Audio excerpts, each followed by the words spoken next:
Welcome to the latest episode of 5 on the Floor on the 5 Reasons Sports Network. Thanks for joining us on your favorite podcast app. We're on Podbean. We're on Spotify. We're also on Google Podcasts, Apple Podcasts. We're on Dash Radio on their Nothing But Net channel every single weeknight at 7 p.m. Also, check out the 5 Reasons YouTube channel. That's where you can find the post-up 5R after every USA basketball game. For some reason, more people decided to watch the one we did on Sunday than watch the last 3 Heat playoff games that we did, which is just crazy. Anyway, make sure that you check that out as well as all the new shows. We also unveiled 5R Live.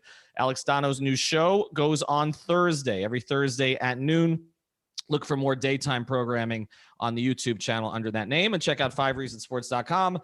That's where you'll find the latest from Brady Hawk, Alex Baumgartner, Austin Robillard, and everybody else in the 5 Reasons Sports Network. We also appreciate the great sponsors of the 5 Reasons Sports Network. That includes our friends over at F45 in Cooper City. You need to get in shape. This is the place to do it. They specialize in 45-minute fun and innovative high-intensity interval training programs. I've done it. It beat me up, but I had a lot of fun doing it. It's personal training in a group environment. It's not a regular gym. It's a community that will keep you engaged and motivated. The workouts burn up to 500 calories per session, and they help you drop the quarantine 15 if you're still dealing with that. Month to month, no contract memberships available for as low as $8 per session. That's right, just $8 per session. Again, you don't have the gym membership that you got to deal with. They got discounts for teachers, nurses, military, and first responders. Again, there's F45s popping up everywhere because it's getting really popular. We're sending you to the one in Cooper City. Make sure you go to the one in Cooper City. The phone number is 954-745-4517. That's 954-745-4517. And that's F45 training in Cooper City. And now, tonight's episode. 5 on the floor, ride for my dogs. Where here's the thing, you can check the score. Hustle hard, couple scars, wearing bubble frogs. Just like Buck said, you in trouble, y'all. Kept the floor playing, got it all banned. Y'all seen the block, stop with one hand. And Pat we trust, it's power, have the guts. We're here to bring the heat, y'all can hang it up. Welcome to 5 on the Floor, a daily insider show on the Miami Heat and the NBA, featuring Ethan Skolnick, Greg Sylvander, and Alex Toledo, plus others from the 5 Reasons Sports Network. All right, Ethan Skolnick back on 5 on the Floor. Here's tonight's floor plan. We kind of threw this one together quickly. We were not anticipating a lot of news today, but we have grifting to do. I'm Ethan Skolnick. You can follow me at Ethan J. Skolnick and at 5 Reasons Sports. We got Alex Toledo. You can follow him at Tropical Blanket. We got Greg Sylvander. You can follow him at Greg Sylvander. And we've got the chief grifter himself, Adam Barai. If you're not familiar with that, it's because every time we put out news, people try to discredit it, forgetting the fact that we got a lot of news right the last time. So this is a consistent pattern. We got attacked today by people with blue check marks. It makes me almost embarrassed that Greg and I have blue check marks. Adam, at some point you will have a blue check mark too, so you can actually defend yourself against these very, high-end bourgeois type people on Twitter. All right, let's get to it. There you go, Greg. All right, let's get to it. There was a lot of news that we threw out there today. And again, when we say news, a lot of this is not like this is going to happen. I've tried to explain this before. These are things that are being discussed. These are player interests in certain cities or markets. These are, teams that may be communicating with each other. These are players that teams are looking into. That's what this is. It doesn't necessarily mean something is imminently going to happen, but we hear a lot of rumblings. We coordinate with each other, the 4 people on this podcast, and then we discuss what we're going to go public with, and we make sure that at least 2 of us have something, and then we ask Alex for his opinion. And that's basically how this works. So I should have said 3. But anyway, let's get to it. The biggest thing that was reported today by us that got the most attention was Brandon Ingram. And Adam, you put out there that Brandon Ingram, and you've said this about Colin Sexton before. We've talked about some guys who have interest in being traded to Miami. If they're traded, it doesn't necessarily mean that they're asking for trades, but Brandon Ingram has an interest in playing in Miami. This was before New Orleans made another trade today that that we reported this. Could you get into the Ingram situation first? Right. And a lot like Colin Sexton, that poses they both pose a similar question in my mind. It's, did the Heat have knowledge of that certain player's interest beforehand, or did that player know that the Heat were pursuing them and then say, oh yeah, I like that idea. And that's what's unclear to me for Brandon Ingram. I want to try to find out, but what I know for sure is Brandon Ingram would be happy with a trade to Miami. I mean, a lot of players would be, but in this particular case, it's a 23-year-old all-star with the Pelicans, and the Heat have been rumored with Duncan Robinson to be in some sort of talks in the near future with the Pelicans. So if that, if it makes sense. Not only does it make sense, but we've talked about Ingram. We just did actually, Greg, on the pod we did the other night with Royal, where we talked about the big package and what that could get you. And one of the players we talked about was Brandon Ingram potentially.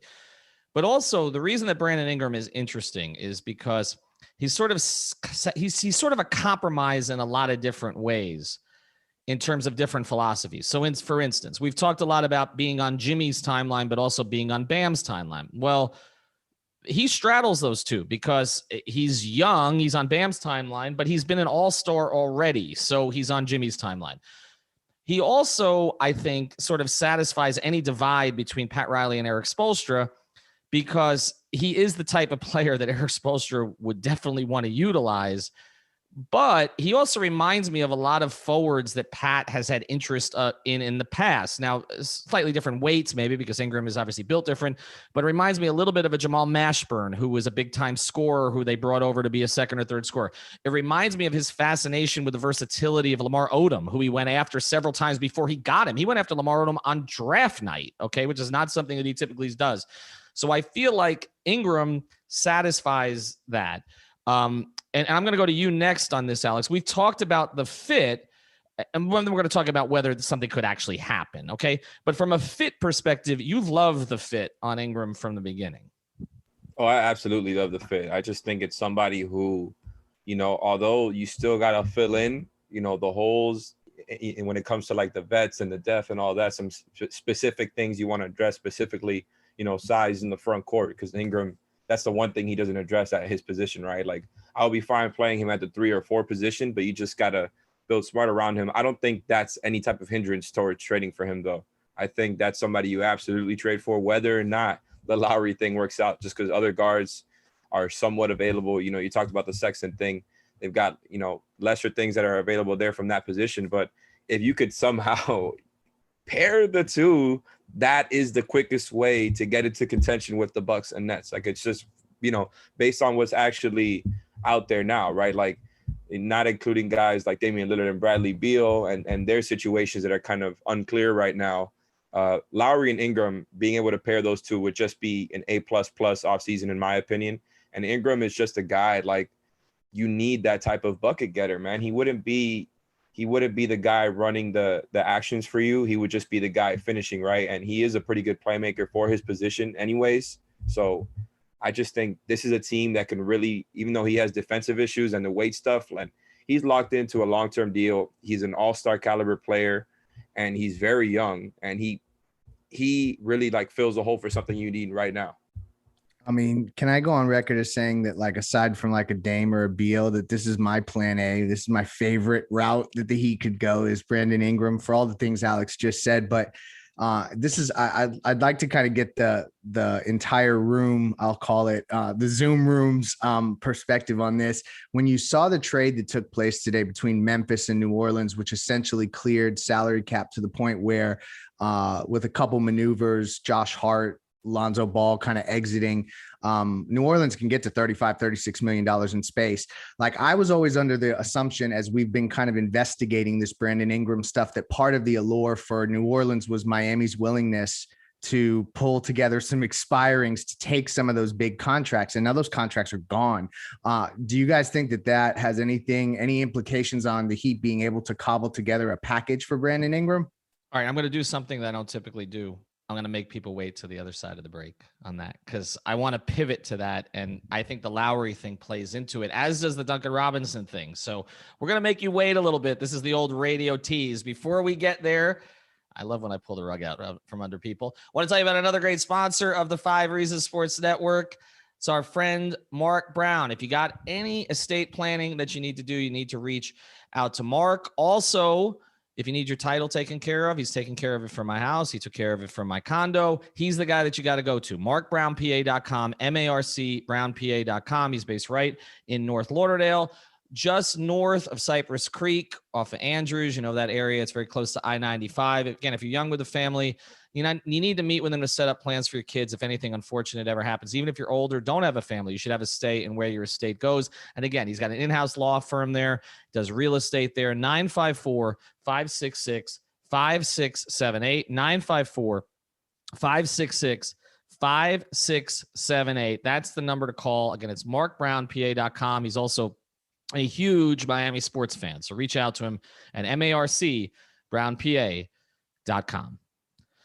All right, let's get to it. That was the radio tease. We're starting to do radio division over at 5 Reasons YouTube. And I do think all these things tie together, okay? Because when we were talking about this is how quickly things are going to change over the next 48 to 72 hours, right, into the draft and then after the draft, is that like we're talking about Brandon Ingram this morning, and then New Orleans makes a trade, Adam, that puts them in a totally different position, not only in terms of whether or not they might trade Brandon Ingram as David Griffin kind of reconstructs this team to keep his job and keep Zion ultimately, but also whether or not they go after Duncan Robinson and whether or not they are going to be one of the teams, and Mark Stein reported this first a few days ago, that will be really in on Kyle Lowry for big money. How does this all tie together from a New Orleans perspective?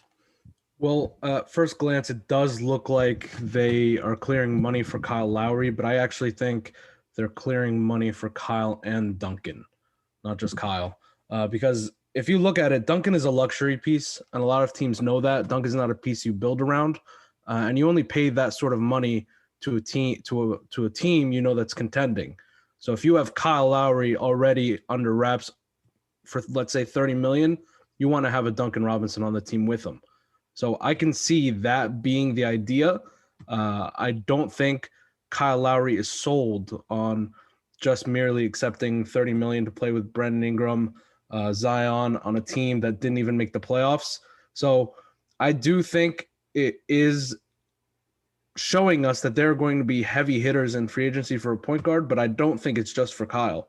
I think it's for another piece, another complementary piece aside from that. And it could also be another point guard. Maybe it's a Mike Conley instead of Kyle ultimately. Or again, for people who don't understand it too, because Lonzo Ball's names come up with the Heat. Does this essentially mean that they're out on Lonzo or no? It doesn't have to mean that, because now they have the ability where if somebody wants to bring a major offer to him, they can match it and they can feel like in good conscience about it. Like they're not going to be up against any luxury tax kind of stuff. But if they want to get the space, and that's what everyone's had their eyes on today, it is kind of letting Lonzo and Josh Hart walk. I mean, if they get Kyle Lowry, doesn't Alonzo for Duncan work perfectly? Doesn't it make a lot of sense? Mm-hmm. So yeah. That's why, again, one move leads to the next move leads to the next move. Let's pivot then to the Lowry situation specifically, because when we were talking about Kyle at the trade deadline, Alex, we were talking Miami, Philadelphia, right? And what was the third? Oh, and the Clippers, right? Those were the three. Right. Well, the Lakers kind of, sort of. Offer of KCP and Kuzma that by the way, Woj said on his podcast was they've offered to every team in the league. They've offered it to Shanghai. They can't get a point guard for that type of package. Who knew? But it's funny how some of the players around LeBron get overrated at times, right? That tends to happen. But now it does seem like there's more teams in the mix for Kyle, and so let's have this debate because the number got out there, and Adam, you threw this out there: 3 years for 90 is what he's looking for. Barry at the Herald, who is as credible as anybody here, threw out 3 for 90. And then we're going to get into the merits of whether you actually do that. But in your view, Adam, is that really what he's looking for, or is he just trying to, or his people trying to get the market up to a certain point and he'll end up accepting less? Yeah, I think 3 for 90 is what he'll get from a team like the Pelicans. Mm-hmm. I don't think it'll be from the Heat. This is just me personally, just speaking out loud. It's not sources or anything, but I do think he would accept $25 million potentially to play with Jimmy. Mm. You see how it is. It feels like the Pelicans. I mean, he's going to use the Pelicans as leverage now to get that money, though. What used to be 20 is now 25. Right, maybe. But that's the issue that the Heat had. Why? I mean, you could have made the case that they should have traded for him, because then now you're not stuck doing this whole charade over a sign and trade. You could have just signed him to a whole boatload of money year 1 and 2 and not even have to worry about a third year. So that's what you have to end up paying for with that third year and with all these other teams and all these suitors. So. All right, Greg and Alex, I'll let you fight over this. Is this good business? I mean, I know you want Kyle, Alex. We all, I think, have sort of. I mean, we identified Kyle 2 years ago, really, for Jimmy. But I mean, if you're talking 3 for $90 and there's no option in there, I mean, right? I mean, you're cringing, Greg. I mean, no, like, listen, I love the idea of Kyle Lowry. And I do not want to like poo-poo this situation at all. Like, that's not where I'm coming from. It's just like 3 for $90. Are we being for real? Like, I struggle to see how you're going to be able to complement those 3 guys with the right mix of players when you are that close to hard cap ramifications, because it would be a sign and trade, obviously. And then to get to that $30 million number, I don't know. It feels murky to me. But to Adam's point, maybe he doesn't come for 30 million per in Miami. He comes a little less, and then that's a little bit more of a move that we can all digest. But do you end up? Let's say that it comes down to a couple $1 million, right? Do you run the risk of pissing Jimmy off? No. You say, how about Sexton? I mean, do you like Colin? What's up, Jimmy? I mean, he is fond of Colin, but we know that Jimmy wants Kyle Lowry, right? Like that. Everybody knows it's true, and I think that's a great question that you just posed right there, because that was kind of be my thing. Is like, is the difference from the expectations of the contract to now what was reported today and all the stuff we're talking about? That really I think that's kind of where we differentiate, right? Like, to me, that's not going to take me out of wanting Kyle Lowry. I think that's about, for what he provides you on the basketball court, I think that's about his value. Now, the third year is the tough part, and ideally, everybody here agrees. You would want him for 2 years, 50 mil, maybe with an option, but that's just not going to be the case if you do the sign and trade. And because of that, if you're going to do the sign and trade, you're going to operate most likely or potentially as an above the cap team. What is that gap for your expectations, financially to the 30 mil now? Does that actually make that much of a difference in what you could do with acquiring other pieces? Because we're just sitting here talking about in the last segment about, at least I was pairing Lowry and Ingram. Ingram is signed on. Obviously, he's way younger, so I'm not even talking about that. But if you're pairing the two, you're pairing 2 huge contracts, because Ingram is making above 30 mil for the next few years. So I just think, like, if you can still bring on somebody else, if you're not necessarily locked into Lowry and just exceptions for the next few years, then I'm still all in on it. I still believe he's worth that, because a max all-star player is right now is getting around 40, upwards of 40, 45 mil. But Alex, where Heat fans are going to be in a year if Kyle's missing a lot of time with with sore hamstrings. Chris Paul has 4 $30 million players, guys. Who has 4 $30 million players? It's a lot.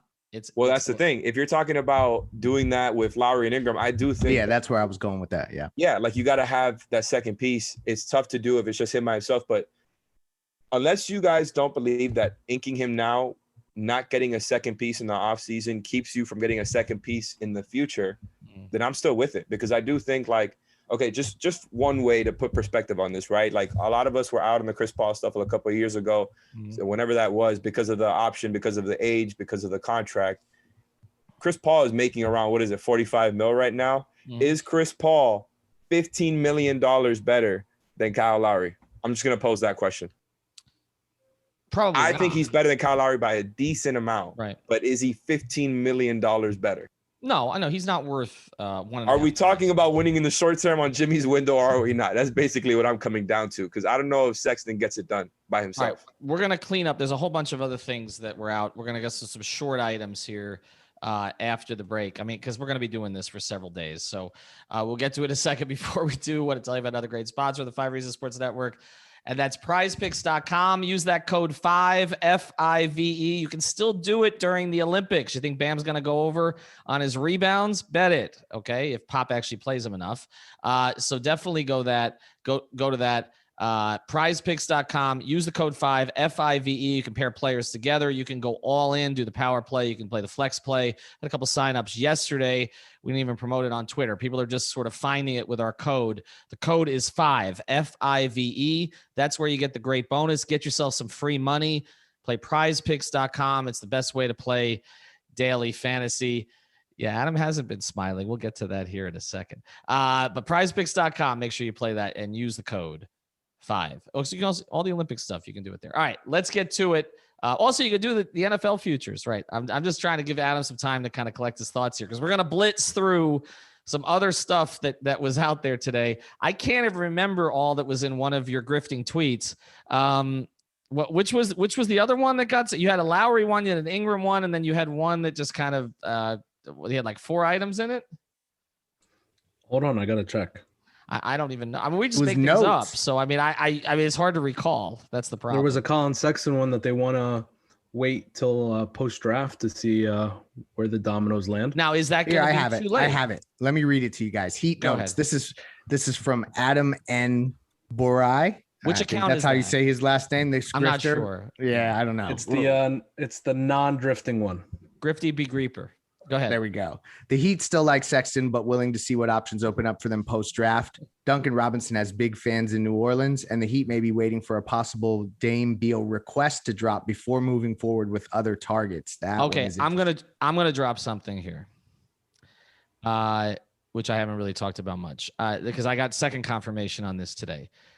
When you say they're waiting on the Beal thing, they are waiting on the Beal thing to a large degree. Now, whether it stops them from doing something else, I'm not sure, but I know that the organization has not given up on Bradley Beal, and that Bradley Beal, and it has been reported, and then he walked it back and all the rest of this. But Adam, I know you reported some on this, and I've looked into it in the past 48 hours. He is definitely, as we talked about with Lillard, Beal's ready to move. Okay. If the right situation presents itself, and particularly if Washington goes a certain direction. I know there was another report today. I don't know who had it, that if Westbrook is gone, that Beal doesn't want to stay there. But there's a lot of smoke there. I do think Bradley Beal is the type of player that the Heat have been in on for so long that they would wait for. And we've had this debate here on 5 on the Floor many times on whether it is smart to wait for the thing that's not even close to a sure thing. They just did this with Giannis, and they did it with Durant in 16, and they've done it many times, or whether you make the move. Adam, from your reporting, like, how likely is it that Bradley would actually move? And are you going to need to wait till the trade deadline to have the right pieces to actually make that kind of trade? No. I do think if he's going to move, it'll be after the draft. I don't think we have enough time for him to make the request, for the Wizards to sift through offers and then make a trade before the draft. It's not feasible. These sort of things take months. So I think if a trade is going to happen, it's going to be post-draft, and that's a really good thing for the Heat if you want Bradley Beal. And I was thinking about this earlier today. The Heat aren't in as bad a position as we originally thought in terms of asset management and getting picks to get a guy like Bradley Beal. If you can get your 2023 first-round pick back without giving up Tyler Herro, maybe you trade Duncan Robinson away somewhere and you get a 2023 first back, you can trade 4 firsts, 3 pick swaps, Tyler Herro, something else, and now you're in the conversation for Bradley Beal. And the funny part about all that is that I just heard today that the Heat have looked at, exploring KZ Okpala, Precious Achiuwa, like if they can get future first round draft picks, even if they're protected and stuff like that, but future picks, not 2021, they want future picks, that they would absolutely be open-minded to that. And even to the point of Tyler Herro, but I don't think that's likely. So, they know they need ammunition, to Adam's point. The thing about it that's unfortunate for the Heat is that we haven't seen Summer League yet. I feel like the Heat would be in better position to move those 2 guys I mean, not playing for Nigeria is one thing, and I think Precious has looked pretty good. I didn't see the game the other day. I know Brady watched it and reported on it for our site, but I don't think either of them were great. But I mean, what kind of value could they? What is the most, other than these two guys being throw-in? I'm not talking about Tyler. That's different. That's a legitimate chip. But like Precious and KZ, like, is there any plus value potentially for them, unless before they showed out in summer league or something? I think Precious could net you a protected future first. Agreed. Okay. I think he's worth what he was drafted, right?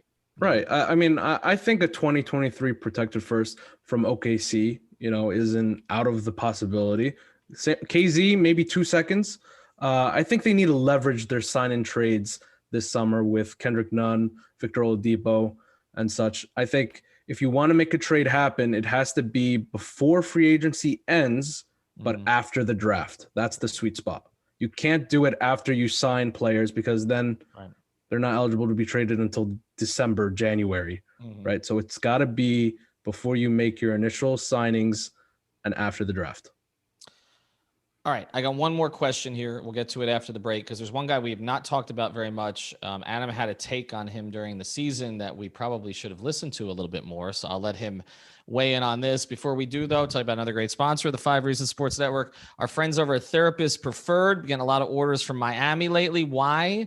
Because this is great stuff. 100% THC free and third-party lab verified CBD, founded in 2019 by physical therapists to maximize performance and recovery for active people. They've got the CBD sports cream. They've got the strawberry lemonade gummies. I got some more that just came in for me here today. The green apple gummies. I'm telling you, I have sleeping problems. I can't sleep without these now at this point. That's how well they work for me. So use the code 5 Reasons. It's the number 5 Reasons for 25% off your order plus free shipping on all orders. That's the number 5, and then Reasons for 25% off your order, free shipping on all orders. Make sure you order them. I know 3 of us on here have already have already sampled them and have gone to like them. So make sure you check them out. And yes, all made in the USA, shipped around the country, so they can get it to anywhere that you are. All right, the last thing is I don't even know where this came from today. Somebody reported something on Goran Dragic. Was that Barry? Was that part of Barry's sort of line items on Goran? And what was it essentially, that they were going to try to get him back on a smaller deal, right? Okay. Yeah, essentially that was it, and that they'd love to have him back. But it sounds as separated as they've been from Goran, or as, I guess, non-emotional as they've been with Goran since he's arrived, in my opinion. Okay, Adam, they almost traded him. Well, I mean, they sort of did trade him, Alex. They kind of. Well, yeah, exactly. It was almost there. It was almost there until the Jimmy stuff. And he's going to get that his relationship up in the rafters. If he's traded, he wouldn't have, because I think that the thing that pushed that over the top was the bubble run. So that's probably why. Adam, you thought they should trade Goran for a pick during the season, and now it's turning out that was probably true, because they would have another pick at their disposal. But let me pose this question to all 3 of you, okay? And again, sentimentality aside here, relationship with Jimmy a little bit aside, because I feel like as much as Jimmy wants Goran to stay, Jimmy's a little more cutthroat these days too, because, of the way things played out with the team. Let me ask you this. Does Goran Dragic have more value to the Heat this offseason as an opted-in full value contract that can be included in a trade, or does he have more value as a player that the Heat brought back at, say, $6 million next year? If you could have one or the other, I know Adam has not a sentimental bone in his grifter body, so I will go to him last. I will go to Greg first on this, okay? Which is it? $6 million for this year. Say Goran takes, I'll take 2 years for 12. Okay. $6 million for this year, or he's at, what is it? 16, 17, $18 million. 19. Sorry. Yeah. $19 million. Maybe even be 20. Hey, let's just round up. Expiring contract. So you guys know that I've been a big proponent of, if they don't maximize those 2 big team options that I feel like they're not maximizing their treasure chest, if we're going to call it a treasure chest. So that's the side of it that I'm on, but I'm going to talk out of both sides of my mouth because I can do that. And that's that if everybody's like, let's just say they decline the team options on Iggy and Goran, they still have their bird rights. So you could technically stay above the cap, make a bunch of moves, come back to Goran and sign him for $6 million if you can. But the problem with all of that is that his cap hold gets in the way. Right. So I just don't see any relevant way that they're going to, from a timing perspective, be able to make it work. So for me, use him as a trade chip. Alex? Yeah, I'm on the same boat. The sentimentality is still there for sure. I would like to keep Goran as a backup point guard, right? Who wouldn't? Like, I love Goran. I think it just sucks how quickly the decline happened from how great he was in the bubble to all the stuff he had with the short turnaround. And hopefully, he could bring it back up to a little bit closer to what it was before. But when he was, a great six man rather than just kind of somebody who would play 20 minutes and then you would bench, right? But to me, it's like, this is where you're at, right? It doesn't matter. We could talk about all the stuff that happened leading up to this and why they're here, but this is where they're at. And as a result, I think it just makes all of the sense in the world for the reasons that Leif put out there to, operate as an above the cap team and take advantage of the stuff that you have there because you're committed to winning in this window. They got a whiff of it in the finals. And I just think like, they've held on to him for a good amount of time. It's not like they just kind of were cutthroat with him. And well, look, they almost traded him, like I said before, but they have given him his fair share of time here. And this is how the basketball world works, man. I think Goran understands that. And it seems likely that he's probably not going to be on the team next season. Adam, should I even ask you this question? I think you should. Go ahead. I will. I know that I said that if a team offers you a first round pick, you need to take it, but I'm going to pull back a little bit. Okay. Because what I realized is these players, from the moment they were signed, they were doomed to be traded. Mm-hmm. That was the reason the team options were put.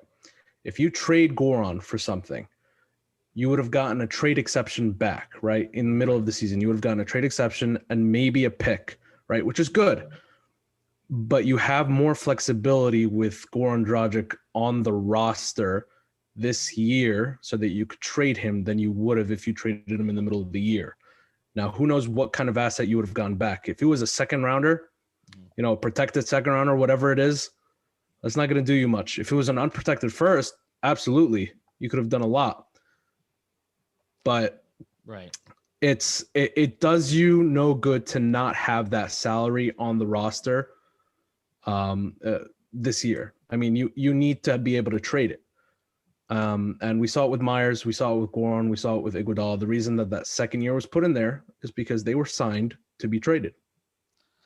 And it's not the worst going away present in the world to be handed $19 million at age, was he 35?